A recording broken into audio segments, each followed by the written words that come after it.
All right, let's get this party started. I think we're good, right? Yeah. Okay, welcome everybody. You are the crowd who made it at 8 a.m. on Friday morning. Like, bravo.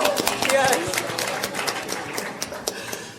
If I haven't met you before, my name is Aubrey Bergauer, and a lot of people know me from when I was executive director of the California Symphony. I left that role in 2019 to make a broader impact beyond one organization.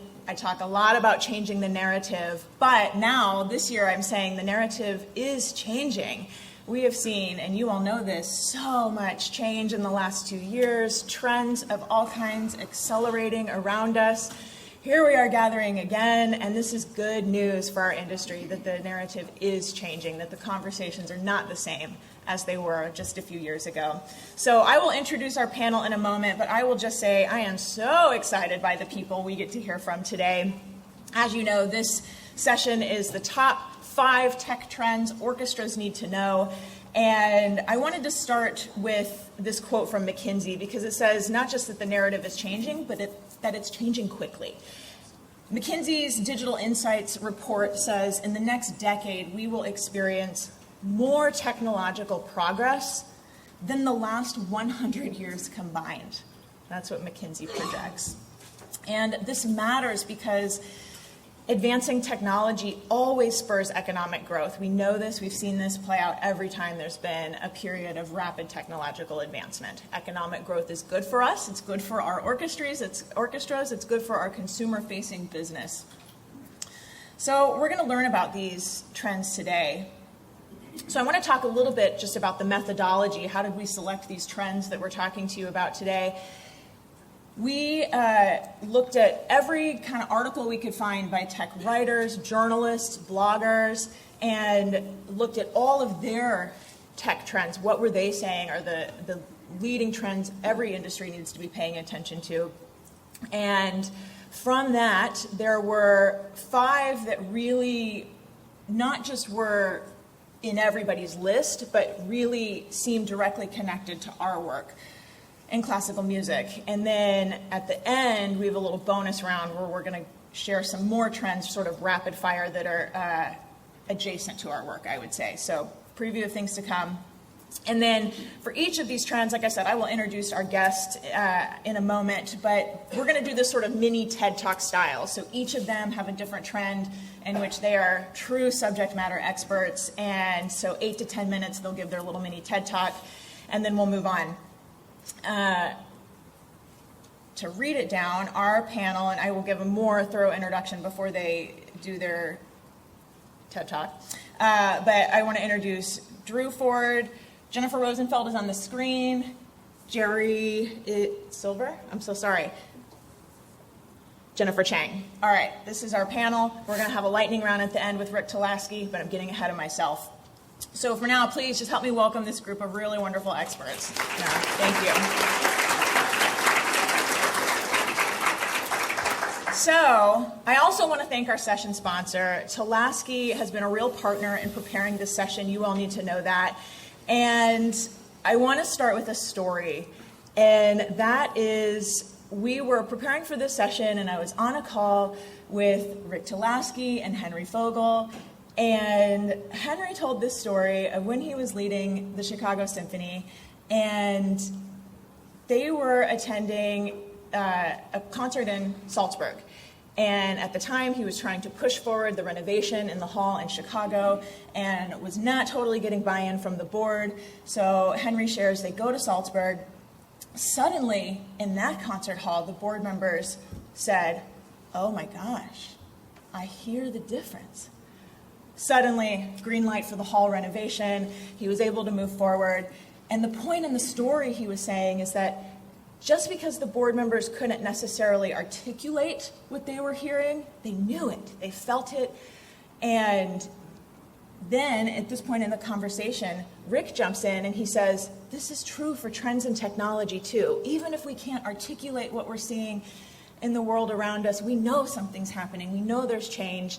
And my favorite part of his response to this, he said, but education is the solution. It was the solution for those board members learning about acoustics and these things that they didn't have a background in, and it's the solution for us here. So that is the point of our panel today. I'm so glad we have a sponsor that understands that, believes that, and said, let's come here to learn. And so that's what we're going to do today. The last thing I want to say is none of this is to say you must buy into these trends, you must embrace all of these trends. This truly is information sharing, and that way we are informed leaders in our organizations to go back and know what to do with this information. So with that, let's hit it. One more point of administrative questions. We have a very limited time for questions, so here's how we're going to do it. Pull out your phone, laptop, whatever. Go to, oh great, Jennifer's picture's covering the website you're supposed to go to, slido.com, S-L-I-D-O, slido.com. And then it's going to prompt you to enter. I can't, oh gosh, you guys, using my mouse right now is not an option. I don't even know how to explain to you what this is very, welcome to the panel on tech trends. That's why we're here. I know. Also here to learn. Anyways, slido.com. It's going to prompt you to put, oh, yes! That is technology. Jennifer, you're the best. Thank you. Oh my gosh. It's going to prompt you for a code, put in 5 trends, and what you can do, let's see if this will work. Okay, it'll look like that, and then you can type in your question. Then it will populate. These are the questions we're seeing. And then this is the part, even if you don't have a question, this is why I want to use Slido. You get to vote. So if you see a question somewhere as you're scrolling that you're like, no, I want that one, upvote it, please, because that's what's going to happen. When it's question time, I'm going to see, okay, what, according to the room, what are the top burning questions you have? That's what we'll then go through in the question time we have. And then as it upvotes, you'll see it like move to the top of the list. So slido.com, 5 trends is the code. All right, for real now, let's hit it. Trend number 1 is the creator economy. And Drew Alexander Ford is amazing in every way. He's a professional violist, went to a school called Juilliard, you may have heard of it. He has been called the future of our field by Sphinx president Alpha Dvorkin. And he's performed with some little-known acts like Adele, Mac Miller, John Legend, and played on Hollywood soundtracks, Lovecraft Country fans, a bunch of others. So with that, Drew also has a gazillion, that's an actual number, a gazillion followers on Instagram. He has the Faking Notes podcast, also does a lot in the web crypto space, but that's a whole other topic. We'll get to it. All to say, Drew is a musician who is just crushing it in the space of the creator economy. So Drew, I turn it over to you. Tell us what we need to know. Thank you so much, Aubrey. She was actually a guest on our podcast, Faking Notes podcast, and it was one of our most over-indexed, positive reviewed podcast episodes. So you definitely got to listen to what Aubrey's saying. She knows exactly what she's talking about. So essentially, the way I began to understand what the creator economy was, it started back in 2013. I went to a conference in Columbus, Ohio. There's a keynote speaker named Gary Vaynerchuk. Does anybody know Gary V? Yeah, we got some Gary V fans in here. Yeah, well, I saw him spoke in 2013. At the time, I was a junior in my undergraduate studies. A junior who didn't know how he was going to make money when he graduated. I was like, I'm going to be broke, aren't I? I need to learn some new things.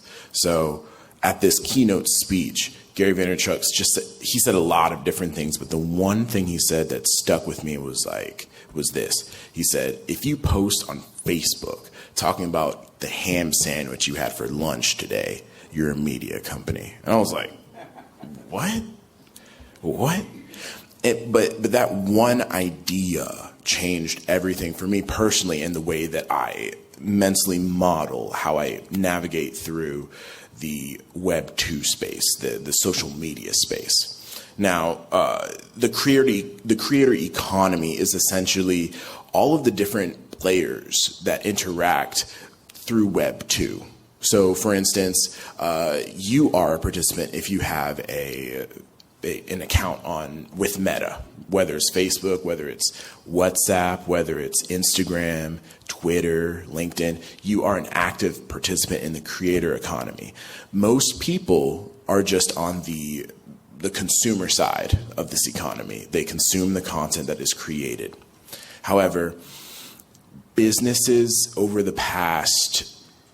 pretty much the past decade, especially since, Instagram was acquired by Facebook and started using and implementing ad capabilities, everybody is now a part of this creator economy, in that businesses are now using your data that they aggregate to target specific ads to you.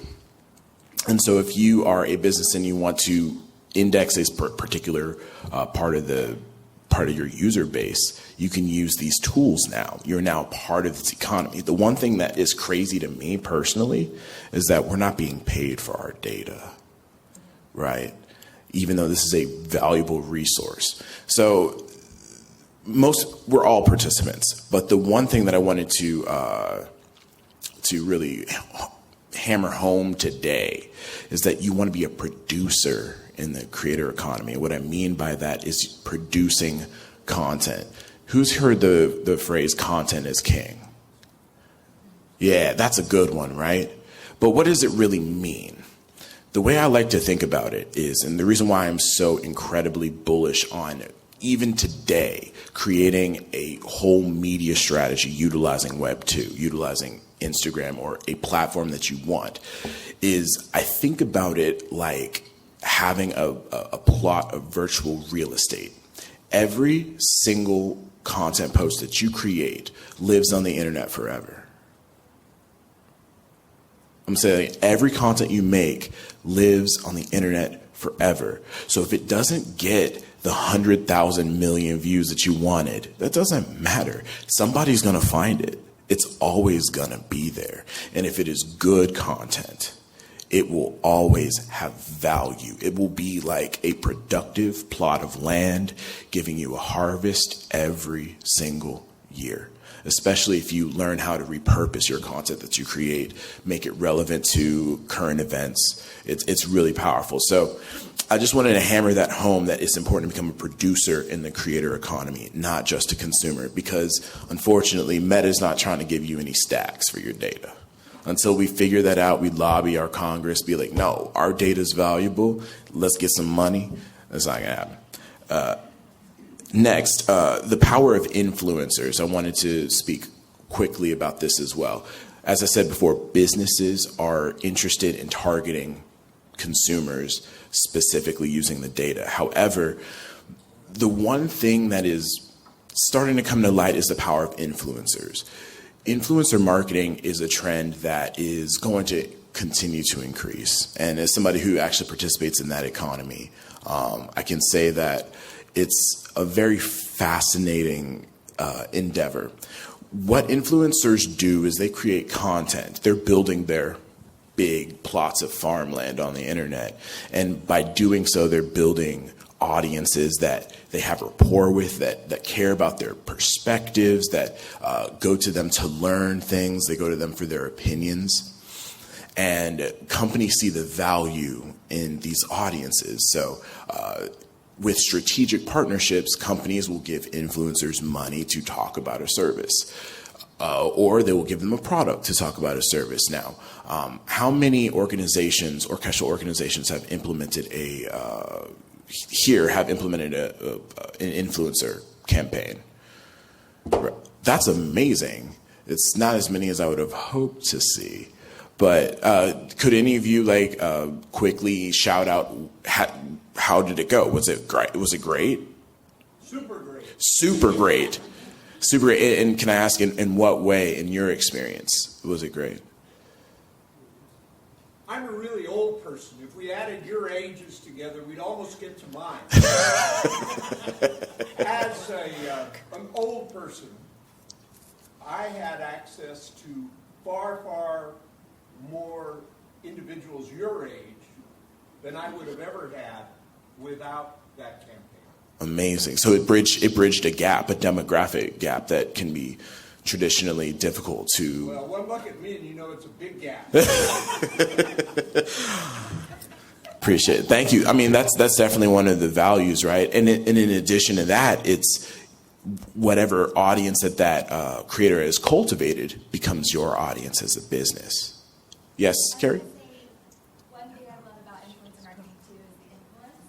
But then you have all this amazing content these creators create on your behalf, and you can repurpose that content to personalize your marketing efforts. You can do ads behind those posts to target a certain person or demographic using that image, because we all know we'll go to something if we see something similar that is doing something. So like, oh, interesting. So I think there's a lot of the content layer of that as well. Exactly. Thank you, Carrie, for highlighting. That was actually my next point. Democratization. No, this is great. User-generated content, leveraging content that your audience, your aspect of the creator economy. Like, as a creator in an orchestra, if you have a page and you have patrons who are growing, patrons who are going to your concerts and are generating content, you can leverage that for more content on the internet to then build your marketing campaigns around, which is very valuable. So there's the creator economy is going multiple layers deep at this point, where it's allowing companies and brands to have deeper connections with their audiences. And I feel like I'm going a little over time, so I'm going to speed it up here. There are also tools online that make it easier for you than ever. You don't have to be a graphic designer. You don't have to learn Adobe Premiere or Adobe Spark or any of these, or Lightroom. You can just go to Canva and make wonderful content posts that look beautiful, that tie your brand together. Now it's never been easier to have a YouTube channel and start putting up content, helpful content that engages audiences, that educates them on the offerings that you have. And it's now a lower barrier of entry, but I just want to let you know, when you lower the barrier of entry, you have more competition. So it's important, and I was saying this in the talk yesterday for marketing, to have a specific niche conversation that you add to the total culture, because if you're saying the same things everybody's saying, you're not going to index very well. And then this matters to artists, because now, personally, I can speak to this. If you're an artist in the creator economy and you can't afford a manager, you don't have a manager that wants to work for you, you can be your own manager. You can build your audience, and then at some point, you don't have to ask permission to go and perform somewhere. You literally can come with your horde of 50,000 people and be like, yo, what's good? You want some money? And so it really changes the dynamic of the industry in general, where creators who build audiences now have power and leverage to create and forge their own careers. Another thing, organizations who build big audiences can then collaborate with businesses to share your audience with the offerings of a business, and that is incredibly valuable too. Just think about it as partnerships on steroids. You know, if you want to do a collaboration with Coca-Cola, you know, and you've got a big audience, you got 100,000 people with your orchestra, you can have free Coke at your concerts. The possibilities are endless. And finally, I'll just end it around here. Okay, so what makes strong content? I get asked this all the time. And as we said at the beginning, content is king in the creator economy. Strong content tells a story that relates an idea that people may not be familiar with. And luckily, like, we have that. A lot of classical music still it doesn't resonate with traditional or audiences on the mainstream. So we have a huge opportunity. How do you relate the beauty of our offerings, something people don't understand, to something they do understand? Content that does that, content that tells stories that help people look at it and see, oh, that's me too. If you're able to create that feeling in people, you're going to have strong content. And strong content is fertile ground in the virtual real estate of social media. And I definitely urge you to learn more about how to create content that sticks, that resonates, and helps people feel like they're seen. So, Thank you, Drew. yeah, thank you.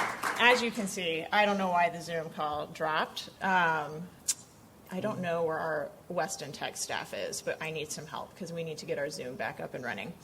Meanwhile, I think what I'm going to do is, because our next speaker was Jennifer, who was on the Zoom, so while we get that up and running, let me just skip on here. Can I suggest quit Zoom and then go to the link again and might let you back in? Okay, we can try that. Quit Zoom. I don't know why it's, I don't know. We were on the Zoom and then it dropped and now the link's not Looks working. like there's no internet. I am on the internet, yeah. I think the internet went down. Maybe, is that what it is? The internet go down? Internet went down. Try a different, try Google. Yeah, that's fine. Okay, now it's back. Gonna get your access code. Oh my. Kicked you off. It's My like, gosh. not today. What is it? What is it? Orc conference? Oh, okay. Oh my gosh. What I do? Oh, comp, not conference. Right. Oh my gosh. You guys, I'm dying. I'm dying inside right now. Hey, teamwork makes the dream work. Woo! I know. This is real. Tech trends This to is watch. real slick here. Okay, let's see if we can get this going again. Launch There meeting. we go. Okay. Let's do it. Join without video. We don't need that. Okay. Let's Oh just my hit it. gosh. Yay. Ah. Thank All you. right. Jennifer, will you say something and we can see if we can hear you? Hello, testing. Yay. Okay, we are back in business. Oh my gosh, you guys. Oh dear. Okay, so share that. Let me get this PowerPoint going again. Okay. What I need though is my Zoom not to be up there. Okay, that's all right. I am so happy now to introduce you all Jennifer Rosenfeld, who has been so patiently waiting to do this. Jennifer is just a true smarty, Stanford graduate, has worked in classical music for years as an entrepreneur and a coach for musicians who are trying to be more entrepreneurial in what they do in their work. She's been an advocate for new financial models in the performing arts centered on education in order to enhance profitability. Who would like to enhance profitability? Yes, good answer. So her clients include musicians from the LA Philharmonic, the Metropolitan Opera Orchestra, other leading groups, some jazz organizations, Broadway performers, and she's also done work with organizations about how to monetize education and has great success stories she's going to share about this trend of online education and how this, if you look at the trend line of this economy and industry, I mean, it's just totally off the charts and growing. So with that, please welcome Jennifer Rosenfeld. Thank you so much for having me, Aubrey, and thank you all for your patience. I hope I can make it worth your while for dealing with all the technology here. So, as Aubrey mentioned, I've been a coach and sort of business mentor for musicians. I've done this for a long time, and most of my work is with individuals. So what that has meant is I'm looking at how do I solve sort of the puzzle of an artist's life. And I see that as sort of the balance of these three key resources. There's time, money, and creative energy. And, are we okay? No, keep going. Okay.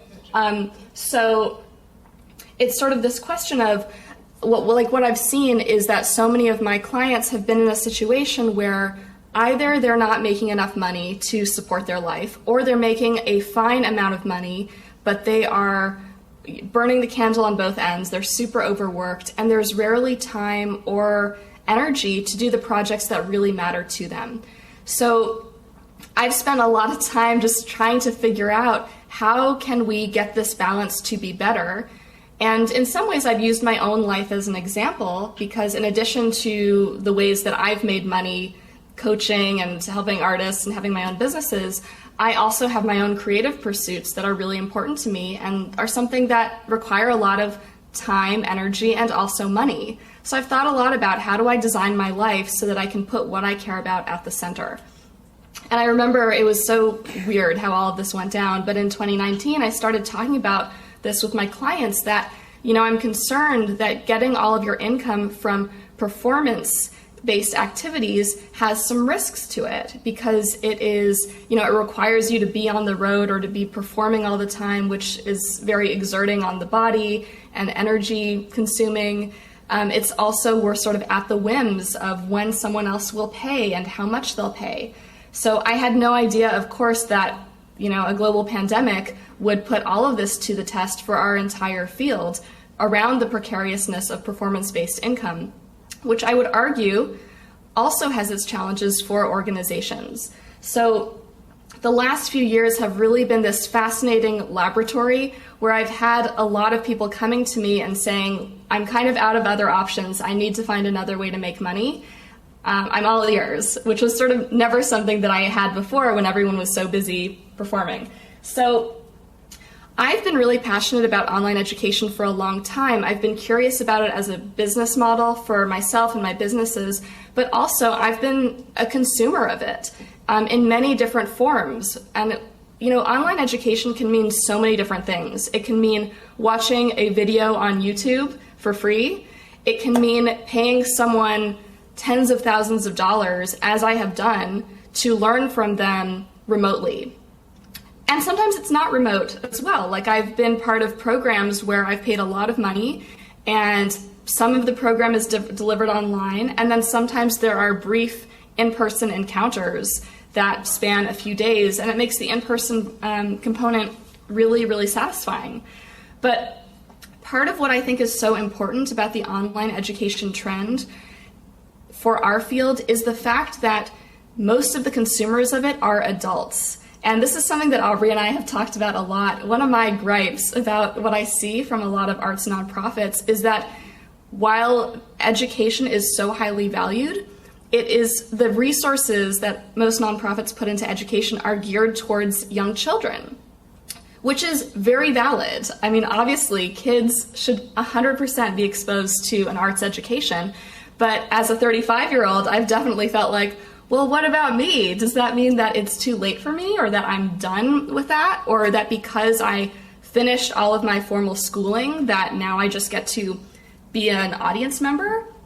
So in my own life, I've sort of done a lot of pursuits to find the education that I've needed. And what's been so wonderful working with my clients is seeing how they have opened up incredible education opportunities, mostly for adults, for people, I would say late 20s to folks in their 60s and beyond, who are hungry to keep learning. And some of those people are on a professional path or already working professionals in the field of music or the arts, and others make their money in other ways but are extremely dedicated. Now, this trend that I've observed is confirmed by the statistics around the growth of the online education space, which I can't remember the numbers offhand, maybe Aubrey does, but this is a multi-$100 billion industry that is rapidly growing and certainly has been accelerated by COVID. So there's that. Now, I want to sort of make the pitch to you for why I think education is the best way for our field to make money. And this is something that I talk about all the time with my clients, and I feel really strongly about it. So here are the things that education has going for it in terms of why it's a great financial model for our industry. So certainly there's the greater online education trends that confirm all of this. Next, it's the fact that our field highly values education. If you think about any of your organizations, how much schooling went in to the entire personnel that makes it possible for you to do what you do. In classical music, this is a tradition-based field that is passed down through teachers over generations. So it's something that we value, we care about, and we know it's something that people pay for. They pay for it from a young age, whether it's lessons, whether then it becomes higher education, instruments, festivals. It's a field that, as we know, is very expensive, but people pay for education and they will pay a lot for it. Another benefit of education, specifically online education, is that it's a high profit margin item. Now, this is sort of the opposite of the bread and butter of an arts nonprofit, whereas, putting on a live production is sort of at a negative profit margin. This is why the nonprofit model is the way it is, in order to subsidize the very important work that you do on stage. And I'll speak about that in a bit. And then, let's see, other things. Oh yes, as I said, adults are a prime target audience for online education and are hungry for experiences where they can be deeply involved. And another great benefit is that, without a doubt, this increases consumer engagement and desire to participate in other ways. So I just think there are a whole host of benefits when it comes to online education. Now, one sort of misconception is around this idea of accessibility. So a great benefit of online education, as I'm sure we would all think first, is that it tends to be very accessible.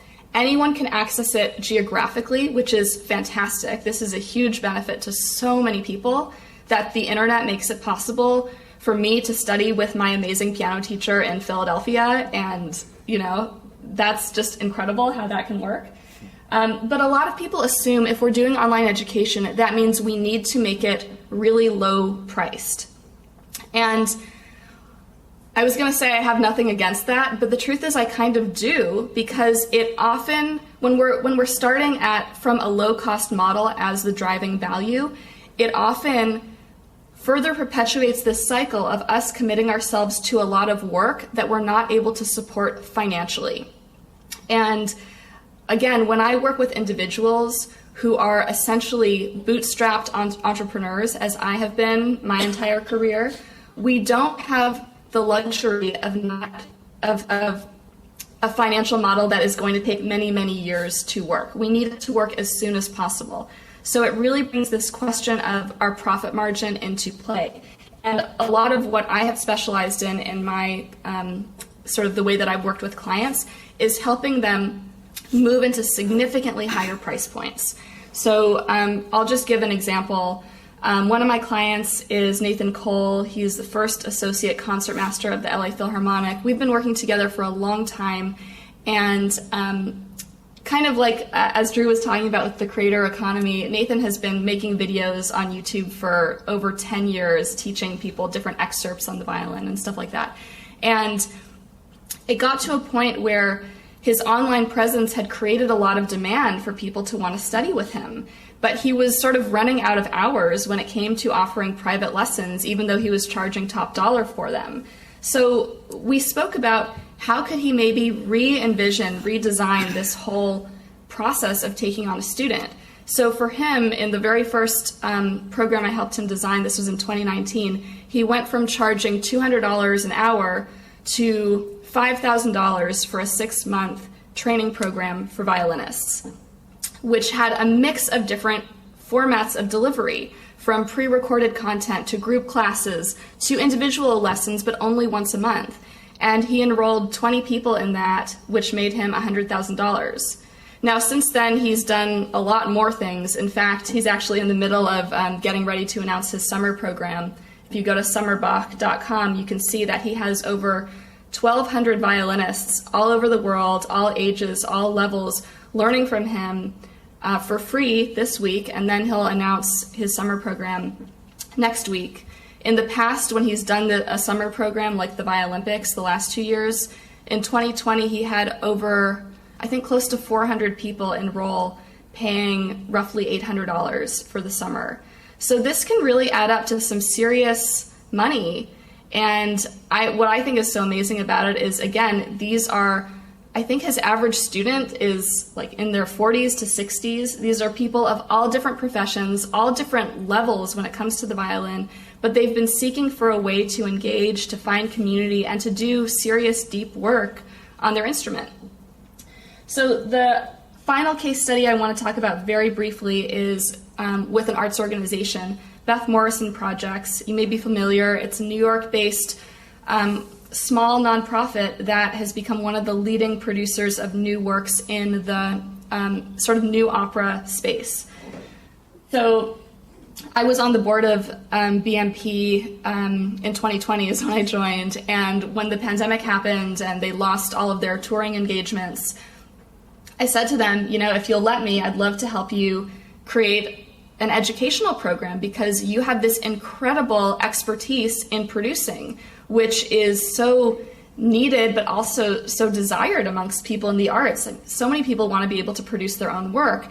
And I also know, because Beth had told me many times, she said, there aren't enough producers. I can only do so much, but our industry needs so much more of this. And it took her over a decade to figure out how to do what she did.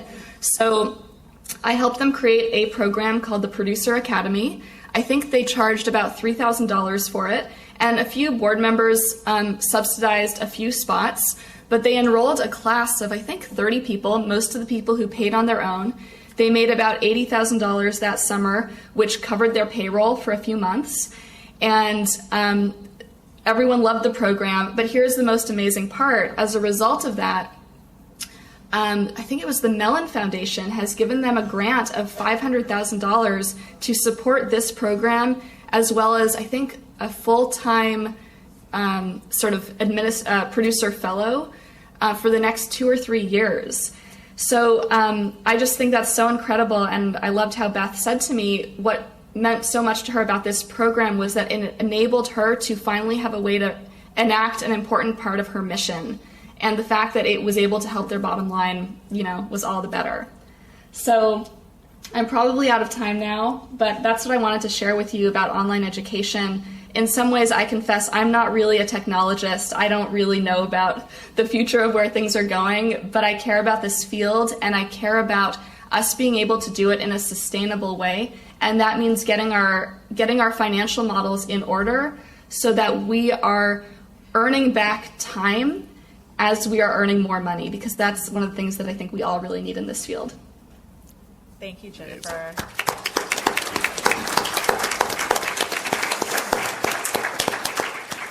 All right, we're going to keep moving along here. Reminder, submit your questions, slido.com. You can see it now. 5 trends, upvote any questions you want answered. And trend number 3, I'm going to very briefly talk about streaming as a strategy. Some of these tech writers don't even include streaming in their list, to be honest. And that's not because it's not a trend or not trendy. It's because streaming is so expected now to be part of a brand's engagement strategy, part of the strategy. That doesn't mean we need to stream everything. It's just the opposite, in fact. So right on the heels of what Jennifer Rosenfeld was just saying, that online education is a viable, profitable financial model. One person, instructor, streaming to however many people pay to watch that. As we know, streaming a performance is completely different. It's the opposite model, putting 80, 90 people on stage, especially unionized musicians, production cost, all of that is not profitable for us. And what I want to briefly say in terms of this streaming as a broader strategy is that what we have seen in classical music sometimes is an inverted version of this strategy. So I want to point that out. What I mean by that is some organizations, because it has been so cost prohibitive to do these streams, say, well, we want to charge for it. We want our money back, right? And I get asked this question all the time by organizations, how do we monetize our streaming content? And it's just the opposite. So what I'm trying to say is somebody who buys a performance stream from an organization is the most engaged. It's the top of that pyramid of loyalty, engagement, so much so that they want to buy our streams. Now, this is different than the streaming companies, and here's why.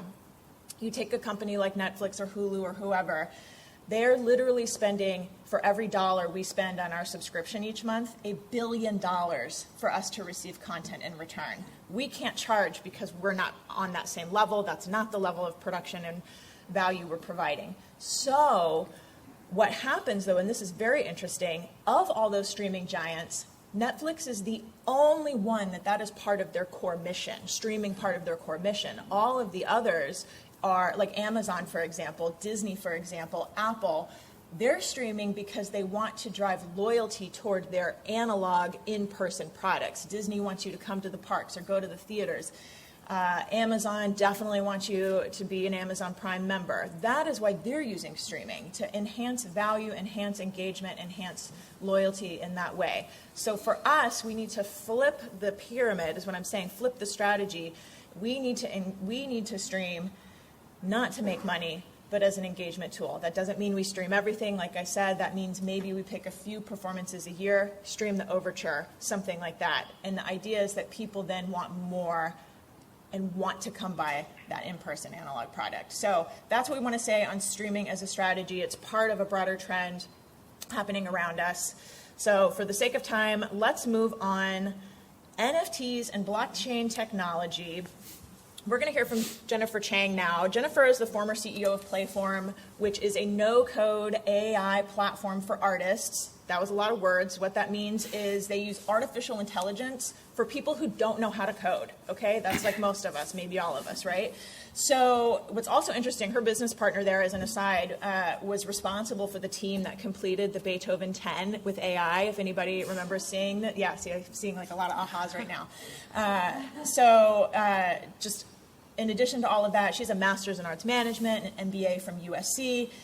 Prior to Playform, Jennifer had roles at Apple, Disney, a whole bunch of other super cool companies. So I first heard her speak on NFTs and the intersection with arts, and got in touch with her immediately and said, I want you to come here and do this here.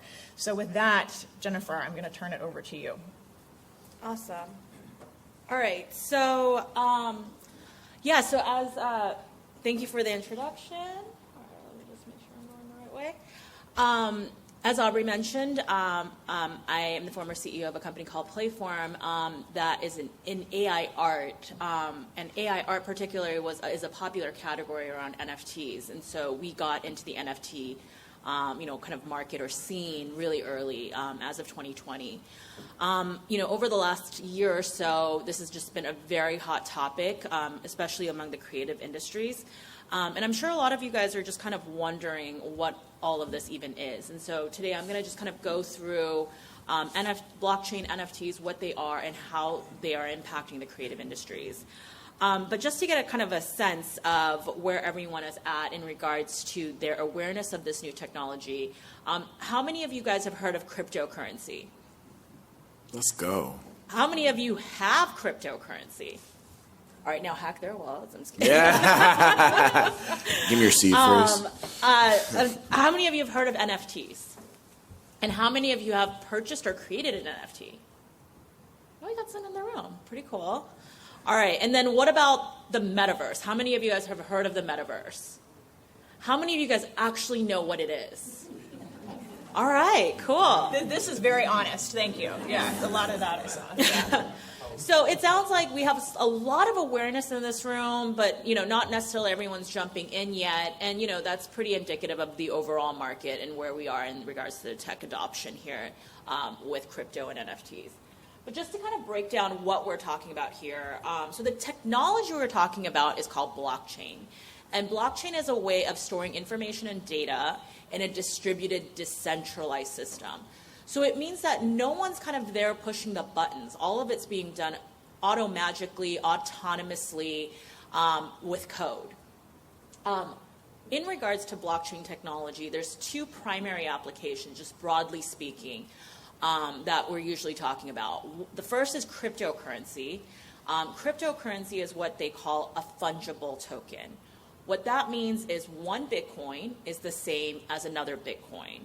The entire market activity is determining what is the price of each of our Bitcoin, but that price is set across whether I have one Bitcoin and you have another Bitcoin, both our Bitcoin is worth the same amount. So when we're talking about cryptocurrency, some of the kind of the cryptos that you might have heard of, things like Bitcoin, Ethereum, Solana, those are cryptocurrencies. The other application of blockchain technology is around NFTs, or non-fungible tokens. So what non-fungible means is kind of like art. One Picasso is not the same price as another Picasso. They're both part of the collection that is Picasso, but each of them have a different value because each of them have different attributes and are unique. And so when we're talking about non-fungible tokens, we're talking about tokens that each one is unique versus cryptocurrency where all of them are the same. So when we're talking about NFTs, non-fungible tokens, we're talking about projects like the Bored Ape Yacht Club, CryptoPunks, Beeple, who sold an artwork called 500 Days early and kind of really started the big kind of hype cycle around NFTs. So the key reason we're talking about NFTs particularly in this room is the difference between a fungible token and a non-fungible token is essentially creativity, right? What makes these things more unique than others? So what NFTs have really done is they've taken this technology, this blockchain technology, from the world of financiers and Wall Street types and really pushed it into this new creative realm. And that's why it's really important that we talk about this tech trend today. So some of the key features of NFTs, there's a bunch of different things kind of going on in this space, but some of the things that you should be aware of is, one, it's a trustless transaction system. So what that means is you don't need a third party to be involved. So, typically when you buy a house, there's the buyer and the seller, but there's an escrow agent in between to make sure that the house is being transferred to the new owner and that the money is being given to the seller. In blockchain, none of that is necessary because the transactions can happen directly through the trust that is built into the code and the system. How this is done is things like general ledgers, where all of the transactions are being verified and collectively stored in a general ledger that anyone can access through the network. And so this allows for us to be able to do direct transactions without having a third-party intermediary, and it's very disruptive in how you start thinking about transactions. The second piece of NFTs is the smart contract. So smart contracts are essentially that. They're autonomous, intelligent contracts. So you can program code that can do things like, every time this NFT changes hands, give the original creator 10% of the sales price. That's something that a computer can do automatically, can be programmed to continuously do, and be trusted to continuously do without interference. And then the third thing I want to emphasize is the utility of the ownership. So when you own an NFT, you own that NFT. This trusted system, this blockchain, has basically said you own that, and everyone else in the network is being told that you own that, which provides the ability for you to unlock some type of utility. By utility, we mean something that gives value back to the actual owner.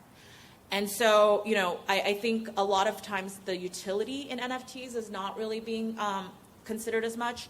But today I'm going to kind of go through a few different types of creative applications that really bring out new aspects of utility, particularly in the creative industries.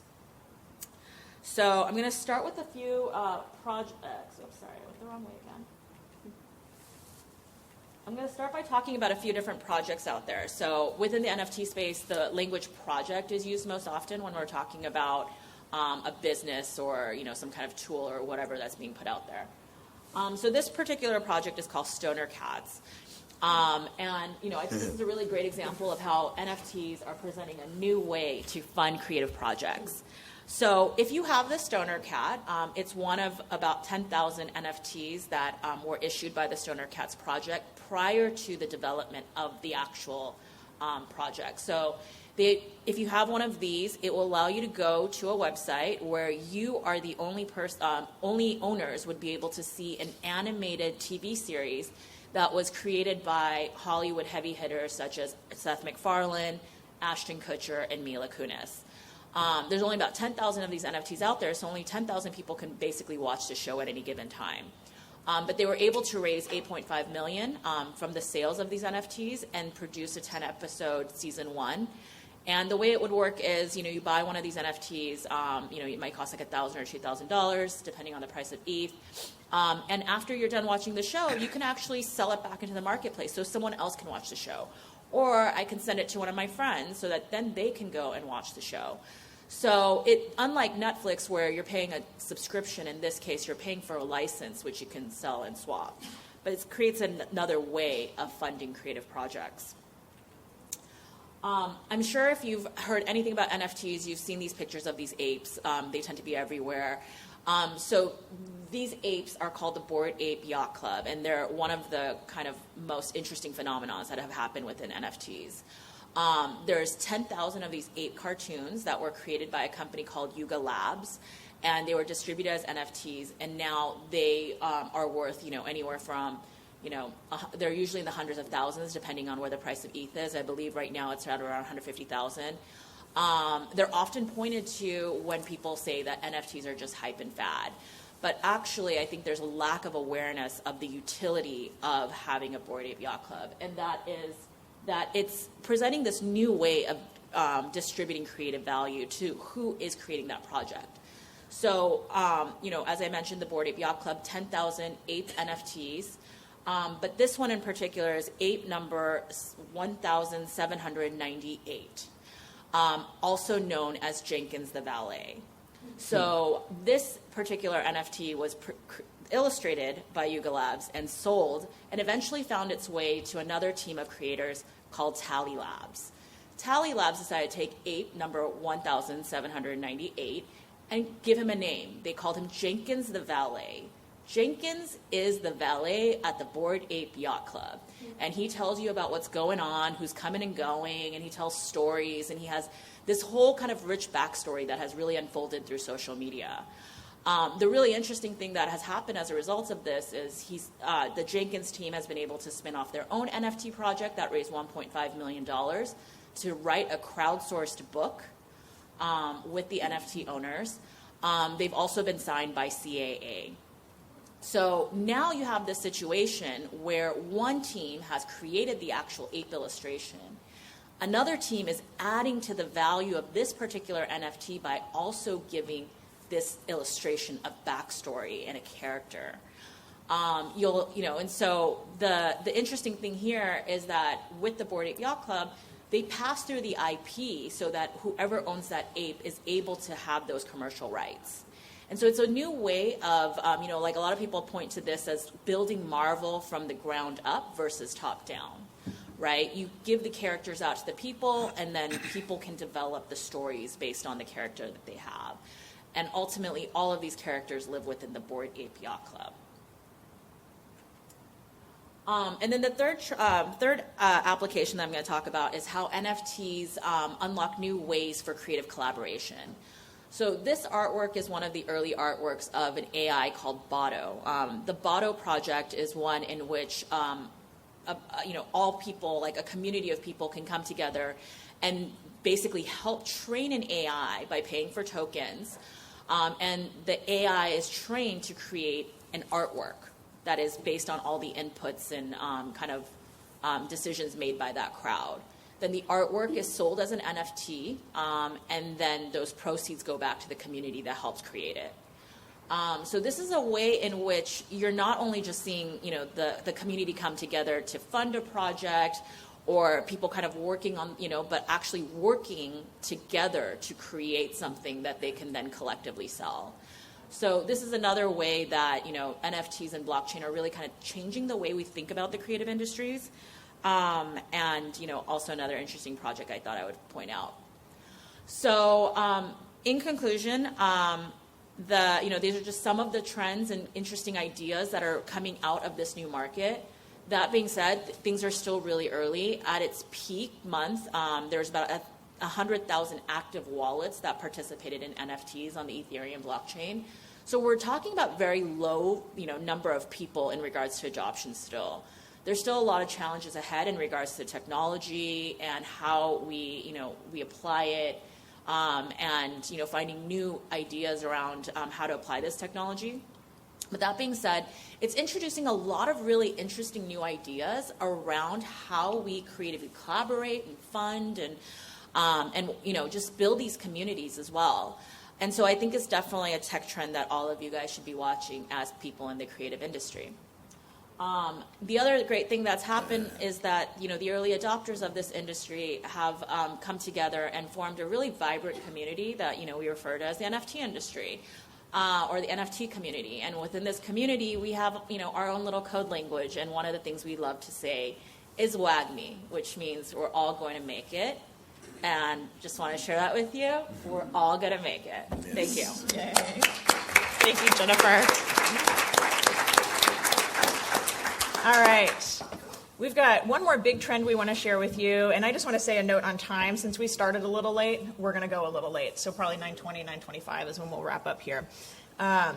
But I really want us to spend some time on the future of work. We have with us Jerry Silver, who is a creator manager at LinkedIn, also over product strategy on the creator team there. And she talks a lot in her work about the creator economy, which we heard from Drew about, but also the future of work. And what is interesting, not only are we going to get to see some LinkedIn data today, so of course, massive data set across all kinds of industries, but also what I love about Jerry is she comes from the arts in a former life. So she spent many years in the theater world and ticketing world.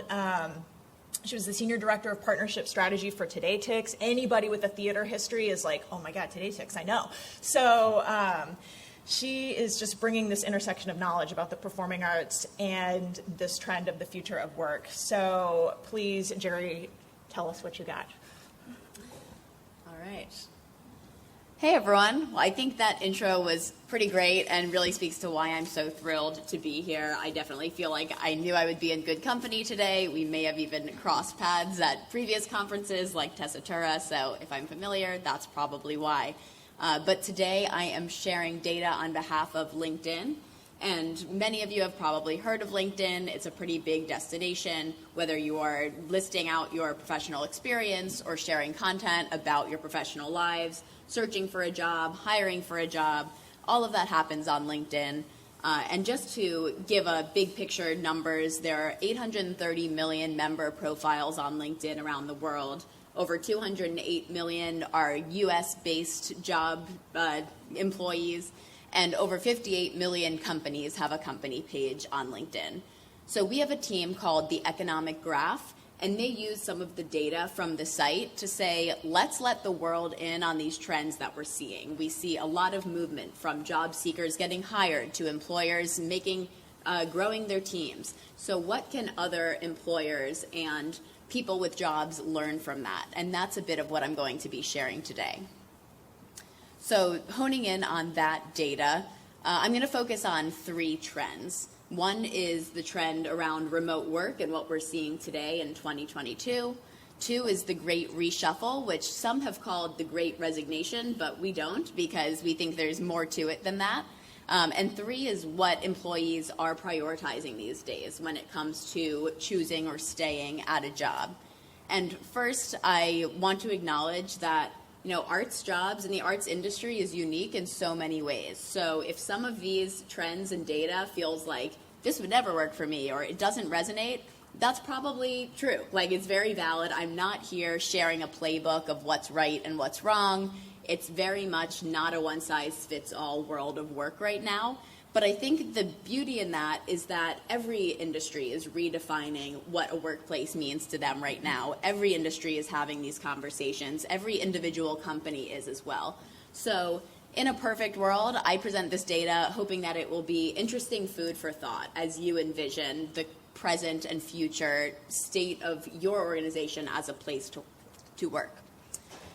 So the first trend is around remote work. So the data is definitely telling us that the world of remote work is changed forever. It was not a 2020 thing. It was not a 2021 thing. And some way that I'll illustrate that is with a pop quiz, and we're going to have one of these for each of the trends. So in 2019, only 1 in 67 paid jobs in the U.S. offered a remote work option. And I'm curious how the people in this room would guess that statistic has changed. So raise your hand if you think now 1 in every 6 jobs offers remote work. And now 1 in 15 and 1 in 30. So it seems most people think it's either 1 in 6 and 1 in 15. It is 1 in 6. And that doesn't mean fully remote, but it does mean that in the job listing, they offer some sort of remote flexibility. And there are some numbers that back up why they might be moving in this direction. So they actually get 2.5 times more job applications if you list a remote option alongside your job listing. And also, employees tend to like it. 87% of employees say that they prefer to stay remote at least half the time if given the option. So the second trend is about this great reshuffle. Lots of talk of people leaving jobs, picking new jobs, hopping around. What do we actually see with the data there? So pop quiz time. How much has job changing increased from 2020 to the end of 2021? So raise your hand if you think that job changing has increased by 52%, more than half. And now 15% and 37%. Wow. You guys did your research. It is 37%. That's how much job changing has increased in 2021 compared to 2022. As a arts veteran, this was surprising to me because I thought of 2020 as a year of so much upheaval, which we didn't really choose for ourselves. But what I think this illustrates is that often, it took until 2021 for a lot of people with jobs to say, okay, but what do I want? Maybe I was able to keep my job throughout the pandemic. Maybe I wasn't. But also, what do I want for myself? So in 2021, we saw a lot of people making changes. And then some interesting stats to color that is that not all job changes mean leaving your employer behind. Promotions were also up in 2021 compared to 2020. They were up 9%, and obviously a great way to recognize and reward an employee who's stuck around and done great work. And also, it's not, job hopping would be too flippant of a term to talk about what's happening now, because people are more choosy than they've ever been about where they go. So on average, a person views double the amount of jobs per application in 2022 compared to 2019. So it's not an issue of, spraying and praying with your resume. People are really doing their research and trying to find what the right fit is. So the last trend we're going to talk about is that workers feel more empowered to demand more from work. And that is this question of what are employees prioritizing? So, pop quiz. In a survey for job seekers, what was the most important priority for them when choosing the right workplace? Raise your hand if you think it's compensation. Raise your hand if it's work-life balance. Raise your hand if it's colleagues and culture. So, overwhelmingly raised hands for work-life balance. That's correct. 63% of professionals listed work-life balance as their top priority when choosing a job. So some additional numbers here. Employees report being much more satisfied, 2.5+ times more, when they also report being satisfied with the flexibility offered by their company from a timing and location perspective. And companies are catching on to this because we're seeing an 83% increase in mentions of flexibility in job posts now compared to 2019. I think that's another kind of interesting, meaty one for the arts, especially if you have employees that are showing up to performances, rehearsals, casting sessions. So I do want to note, work-life balance doesn't just mean total freedom to work the hours and locations of your choice. It can sometimes be as simple as empowering your employees to unplug during those times where they don't need to be on their email, or actually telling them to take their vacation time and knowing that they are supportive. There are still a lot of organizations where employees don't feel that way. So even moving in the direction of being very intentional with the flexibility you can offer goes a really long way. So the 3 takeaways here: flexibility is key more than ever to attracting and retaining top talent. Also, job seekers are choosier about finding the right fit, whether that's in staying or in choosing a new workplace. And also, work-life balance is a top factor for most job seekers. And because I'm on the creator team at LinkedIn, I'd be remiss to say if you love your work, you should be sharing about it, because you would be surprised how many people in your network are actively wondering, where are the best places to work? How can I find fulfillment? So if you love the policies of your workplace and the mission that you're working for and the shows that you're part of, by all means share that. I think that people have never been more interested to take a peek in each other's work lives and see what fulfills them. So would definitely encourage everyone to be sharing about what you're learning and going through as an employee working on such fantastic work. So thank you. Thank you. Okay, it's question time. So as a reminder, Slido.com, upvote, which many of you have. This is great. So I knew this would happen. We have very little time, which is why I did it this way. So the number one question that's gotten the most upvotes in this room is for you, Jennifer Chang. Can you give an example or hypothetical of what an orchestra NFT might look like? If not, I can help you, but you go. Yeah, so I've been following a lot of different projects, and there's definitely a lot of stuff happening around music. A lot of it, what you're seeing, is around like hip hop and stuff like that. But when I think of an orchestra NFT, I think orchestras do make a lot of sense because you have so many different participants. And right now, the way it probably works is that you have all these musicians, and you have like an orchestra or a symphony or whoever that is like collecting the money and distributing it on these musicians' behalf.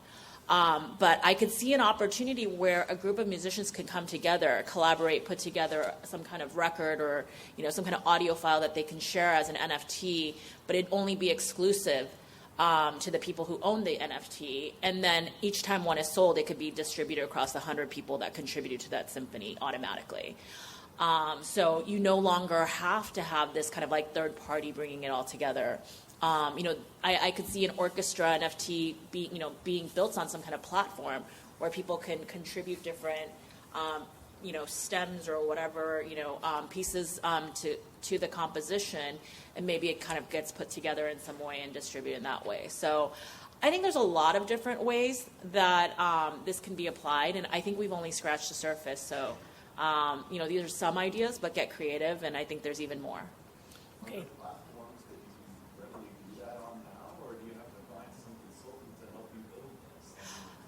So I'm not 100% sure if there is a platform for it. I know that there has been a lot of music collaboration, but the ones I've heard a lot about have tended to go around hip hop and electronic music just because of the scene of who's in it. That being said, some of those tools might be applicable to classical music, or I would say that in itself might be a business opportunity. This is a real green space here, and so there's just so many new things that can be added, and new things that are getting funded every day. Okay. Also, very quickly, people want to know environmental impact. Can you talk about what's happening in this space? Because I know it's changing. Yeah. So another thing that blockchain gets a lot of heat for is the fact that it's heat for causing climate change. There's a couple of things there. First off, the reason that people talk about blockchain in regards to energy consumption is because it uses a lot of electricity to power transactions.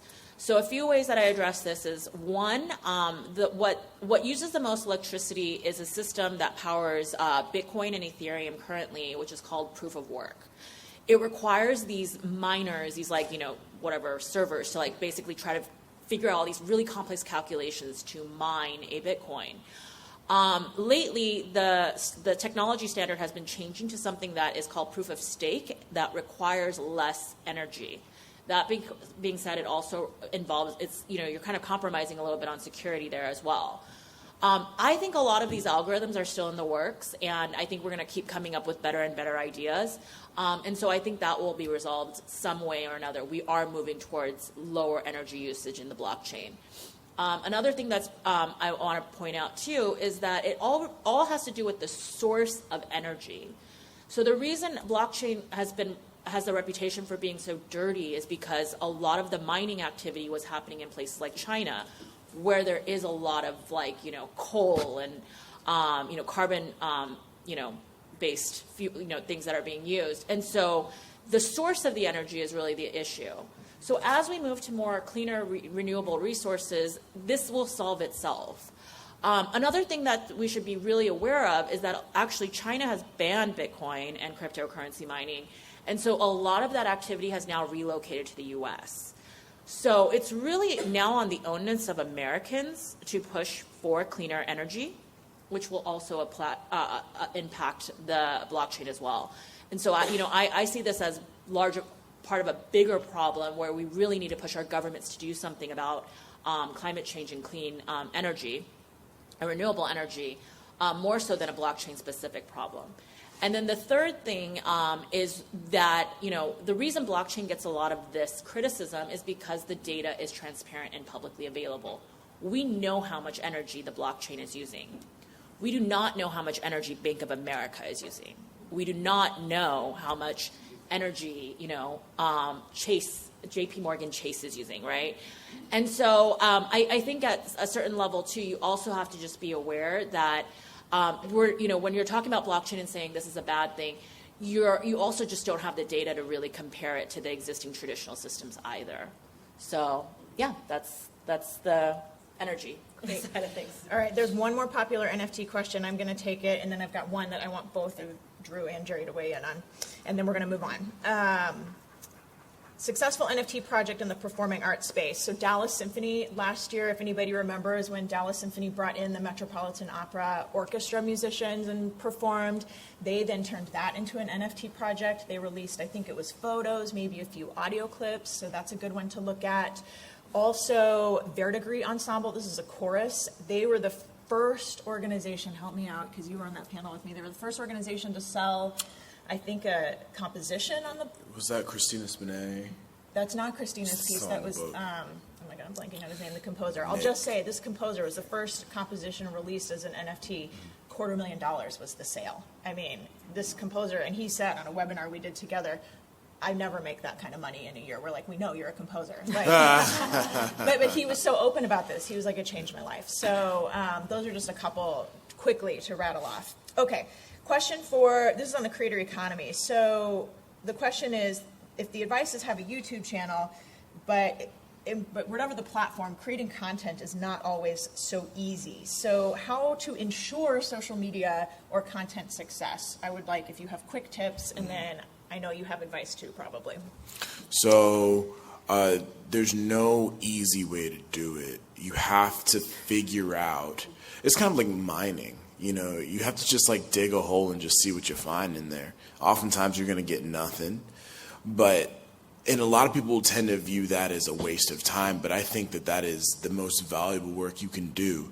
You got to figure out what doesn't work before you find what works. And oftentimes what works that you know of is already being done. So if you're doing something other people are doing, you're never really going to develop the asymmetrical growth that you may be looking for. So I think that definitely my advice would be to start simple and start with authenticity. I mean, if you do any Google search, this is what people say, but it's real. If what you are creating says something authentic about your organization that is novel, that is interesting, that is different from every other organization, it's going to have merit, and it's definitely going to have some traction. Now, it also takes time to build an audience, and when we're dealing with platforms that are disseminated by Meta, Facebook and Instagram, they are incredibly saturated. You are competing against everybody who uses that platform, including professional organizations with dozens and dozens and dozens of hired content creators, managers that are pumping out, hundreds of pieces of content a week. You're competing with that. So it's much better if you don't have those resources to be way more niche and way more interesting and quirky. Think 2007 YouTube, kind of quirky. Because at the end of the day, if what you're doing is novel, it doesn't matter. It's not some what I would say junk food content that is just trying to get engagement, trying to boost numbers. It says something about who you are, and because it is that essential, indelible piece of real estate you've created, it's always searchable. People will always know that about you. So I think maybe investing more in the curation and the niche nature of your content, that'll give you a better chance to succeed, whereas trying to just produce a ton of content that doesn't mean anything. I'm also hearing consistency in that. Like, you have to keep... Oh, yeah, definitely. Consistency. All right. Jerry, put your creator manager hat on. What else do you have? What other advice to offer? 2 words you said are the ones that I want to really hammer home. Authenticity, which is like not going all in on the tools or thinking you need to be an illustrator or an animator or a video editor. Really, like, it could be a straight to camera conversation that can take you all the further. So I wouldn't overthink the technical side of creation. Just think about, how to express, what you want people to know about your organization and what you're doing and all of the beauty it creates. The other one is consistency. It is it's just worth it to create rather than, put something out, evaluate the metrics, wonder if it wasn't worth it, and then kind of go into paralysis. It's better to just keep going. And 3, think of engagement and success as quality over quantity. The reality is you're going to see things in your scrolls that are completely viral and be like, oh, how do I do that though? And that's not really the game that we're playing, especially in the arts. One video might be, lip syncing to a funny quote and it might have 4 million loves on it. But if you, attract 2 people to buy a ticket and one of them ends up subscribing and it got 12 likes on that video, that's success. So I would focus on those sort of things and make sure you're talking to the people who might buy the ticket, who might become a subscriber, rather than trying to talk to everyone in the world and the trends that they might be following. I want to just add one thing to that too. Another thing is I think there's a lot of organizations here, but I want to emphasize social media content tends to be around people. Research has shown that people tend to gravitate toward faces of other people. We're naturally social creatures, so we like humans. I think often organizations are trying to push their agenda as an organization and as a collective, but you really need to start thinking about who are the characters within our team that we could really emphasize. People don't think, when they watch Friends, they're like, that character Joey, that's who I relate to, right? People gravitate towards characters, and so how do you develop that within your organization? It's going to require relinquishing some control and empowering your people, and then having to figure out how to retain them. But I think it's really worth the investment if you want a content strategy. And that's good news for us. We have an army of 80, 90, 100 people on stage every day who are available to us. So I think this is one of the things that is such an asset we have in our corner. Okay, we have just a few more minutes and then we're done. I promised we would do 5 other trends adjacent to our work, a very quick lightning round. So Rick, I want to bring you up here. Rick Tolaski is an engineer turned scientist turned acoustician. And I wanted to involve our sponsor for this session in a way that was different and more interactive than a typical sponsor. Thank you. So I pitched to Rick this idea that we would do this bonus round and ask, can I put you on the spot and do this lightning round with 5 trends? And he said yes. So Rick, let's hit it here. On this lightning round, first trend is green tech. So we're talking sustainability, environmental impact across supply chains, materials. The question for you is, this affects our concert halls. What are you seeing in terms of what's being used, what's happening in this space? Great question.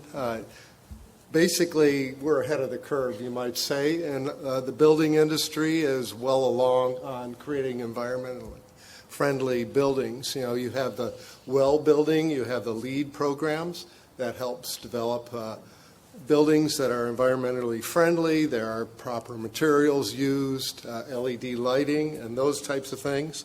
That's really helpful. Materials are a particular consideration.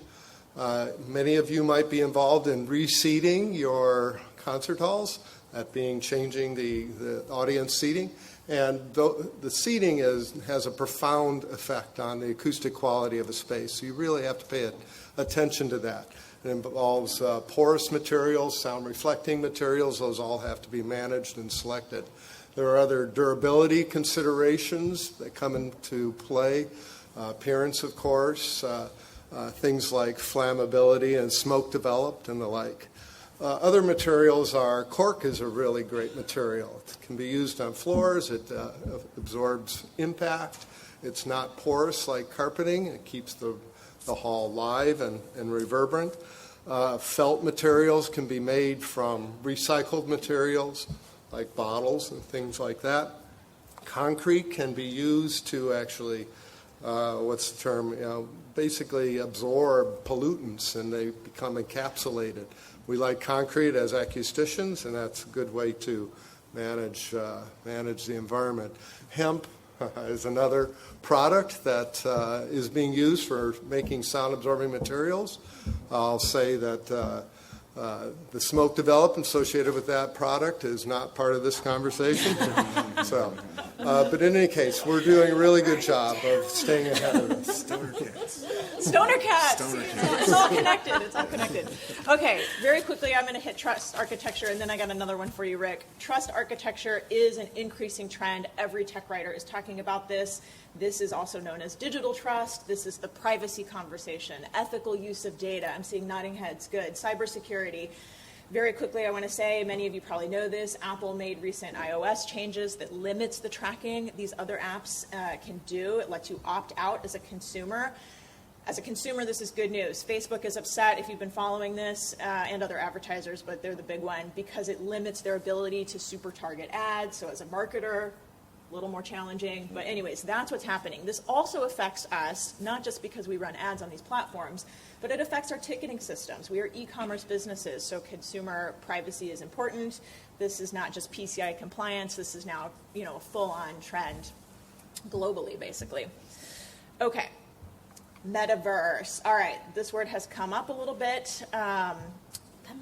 The metaverse. The metaverse, very quickly, is not one type of technology. It's more about the amalgamation of technologies. This is the one earlier where we were like, who knows metaverse? And this was like the predominant answer. I think that is very fitting more broadly as well. People keep asking me where it is and how to get there. How do we get there? It's the convergence of technologies, and this also sometimes is the convergence of virtual reality, augmented reality. So, Rick, my question for you is, how is your team navigating this? Are you working on virtual reality? What are you doing? How are you using this technology to the benefit of symphony orchestras? Sure. Well, let's talk about those two words separately.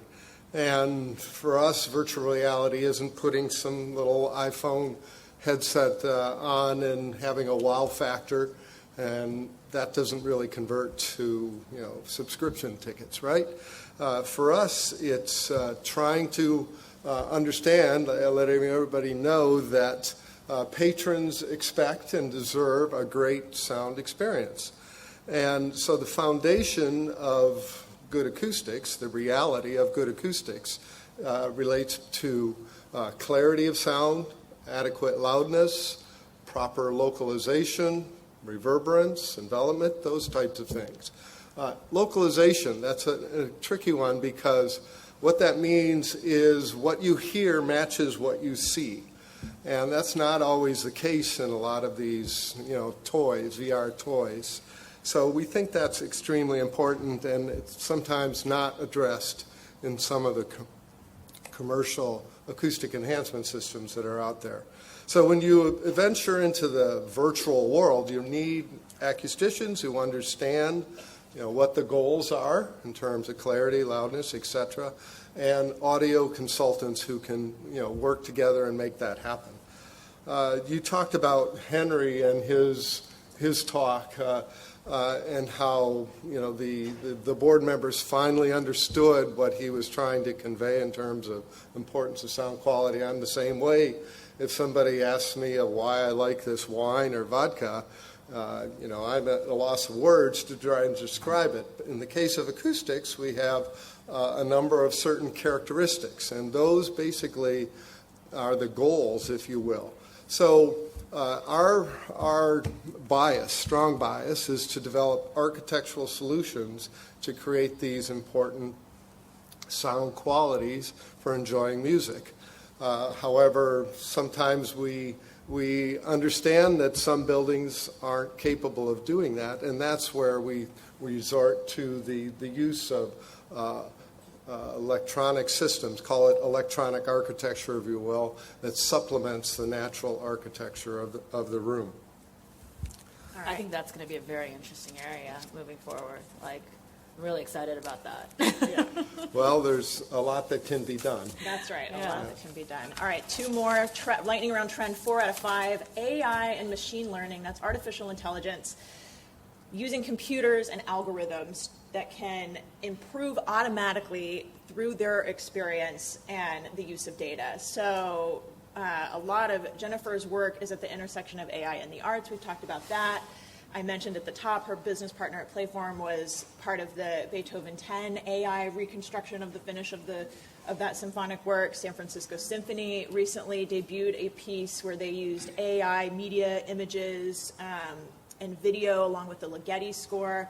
So the advances here in AI, what we want to say, and machine learning can influence everything from writing our marketing copy to writing music. And again, it's not about liking it, but being aware of the trend. And our fifth lightning round topic, all right, ubiquitous computing. Computers are everywhere. That is what that means. And we are more connected than ever. We know that as individuals. The Internet of Things, we have smart everything, smart thermostats, smart homes, Alexa, all those things, quantum computing on the rise.